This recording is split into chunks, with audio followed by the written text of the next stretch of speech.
আসসালামু আলাইকুম viewers, welcome to momos kitchen. আমার আজকের রেসিপিতে থাকছে ডিমের কোরমা তৈরি। পোলাও খিচুড়ির সাথে খাওয়ার জন্য আমার মনে হয় ডিমের কোরমা সবচেয়ে সহজ এবং শাহী একটি রেসিপি। কোনো প্রকার ঝামেলা পোহাতে হয় না, অল্প কিছু মশলা দিয়েই ইজিলি এই ডিমের কোরমাটা তৈরি করে নেওয়া যায়। আজকের রেসিপির জন্য এখানে আমি 7টি ডিমকে সিদ্ধ করে নিয়েছি আর ডিমগুলোকে চিড়ে নিচ্ছি যেন রান্নার পরে এর ভেতরে মশলাটা খুব ভালোভাবে ঢুকে যায়। চুলায় একটি প্যান বসিয়ে এর মধ্যে কিছুটা তেল গরম করে নিলাম আর এর মধ্যে সিদ্ধ করে রাখা ডিমগুলো দিয়ে সামান্য একটু লবণ দিয়ে দিলাম আর ডিমগুলোকে নরম করে ভেজে নিলাম। এখন আমি ডিমগুলোকে তুলে নিলাম আর এর মধ্যে দিয়ে দিলাম আরও প্রায় 4 টেবিল চামচের মতো তেল। এখন দিয়ে দিচ্ছি 4টি এলাচ, 2 টুকরা তেজপাতা আর দিয়ে দিলাম 2 টুকরা দারুচিনি আর 10-12টির মতো গোলমরিচ। সুন্দর একটি অ্যারোমা আসা পর্যন্ত মশলাগুলোকে ভেজে নিলাম। এখন দিয়ে দিলাম বড় সাইজের একটি পেঁয়াজ কুচি। পেঁয়াজটাকেও ব্রাউন কালার করে ভেজে নিলাম। এখন দিয়ে দিচ্ছি হাফ কাপ মতো পেঁয়াজের পেস্ট। পেঁয়াজের পেস্টের পানিটা শুকিয়ে যাওয়া পর্যন্ত ভেজে নিলাম। এখন দিয়ে দিলাম 1 চা চামচ পরিমাণ আদা পেস্ট, 1 চা চামচ পরিমাণ রসুন পেস্ট আর দিয়ে দিলাম স্বাদ মতো লবণ। এগুলোকেও কিছুক্ষণ সময়ের জন্য ভেজে নিলাম। এখন দিয়ে দিচ্ছি 1/4 কাপ পরিমাণ বাদাম পেস্ট।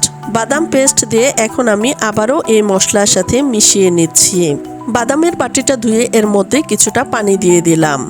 আবারও কিছুক্ষণ জাল করে নিলাম। এখন আমি এর মধ্যে দিয়ে দিচ্ছি মরিচের গুঁড়া 1 চা চামচ পরিমাণ, ধনিয়ার গুঁড়া 1 চা চামচ পরিমাণ।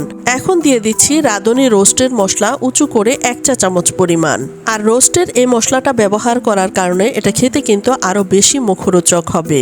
চাইলে এখানে আপনারা 2 টেবিল চামচের মতো টমেটো সস ব্যবহার করতে পারেন। আর এখন দিয়ে দিচ্ছি হাফ কাপ পরিমাণ টক দই। টক দই দেওয়ার সময় চুলার আঁচটা আমি একেবারেই কমিয়ে রেখেছি যেন টক দইটা ফেটে না যায়। টক দইটা মিশিয়ে নেওয়া হয়ে গেলে এখন আমি চুলার আঁচ আবারও মিডিয়ামে করে রেখেছি। এখন আমি এই মশলাটাকে খুব ভালোভাবে কষিয়ে নিচ্ছি।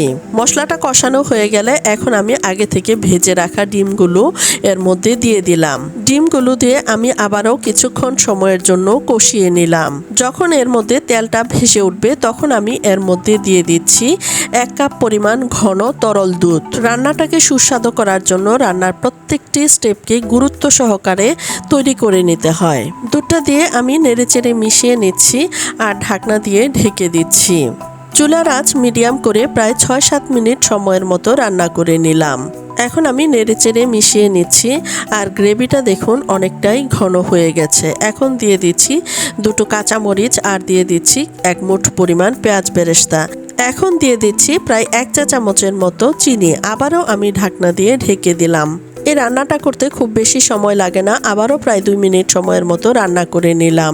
এখন আমি রান্নার একেবারে শেষ পর্যায়ে চলে এসেছি। এখন দিয়ে দিচ্ছি 1 টেবিল চামচ পরিমাণ ঘি, এতে করে শাহী একটি ফ্লেভার চলে আসবে। এখন আপনারা রান্নার ফাইনাল লুকটা দেখে নেন। এখন আমি চুলার জাল বন্ধ করে পরিবেশনে চলে যাচ্ছি। ডিমটাকে এভাবে চিড়ে নেওয়ার ফলে এর ভেতরে মশলাটাও খুব ভালোভাবে ঢুকে যায় আর এটা দেখতেও খুবই আকর্ষণীয় লাগে। ডিমের কোরমার এই গ্রেভিটা এত মজা হয় যে গ্রেভিটা দিয়েই 1 প্লেট পোলাও অনায়াসে খাওয়া যায়। এখন আমি এর মধ্যে সামান্য পেঁয়াজ বেরেস্তা দিয়ে গার্নিশিং করে নিচ্ছি। তৈরি হয়ে গেল আমার আজকের মজাদার ডিমের কোরমা শাহী রেসিপি। আজ এ পর্যন্তই। আল্লাহ হাফেজ।